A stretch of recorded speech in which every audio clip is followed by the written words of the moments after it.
Disadvantages of having a self-watering container.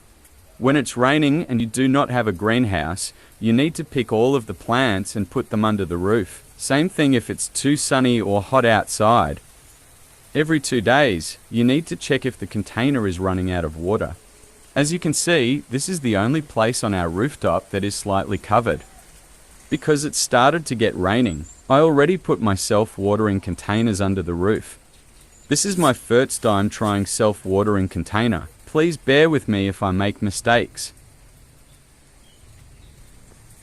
It's getting more dark. I think this is a heavy rain.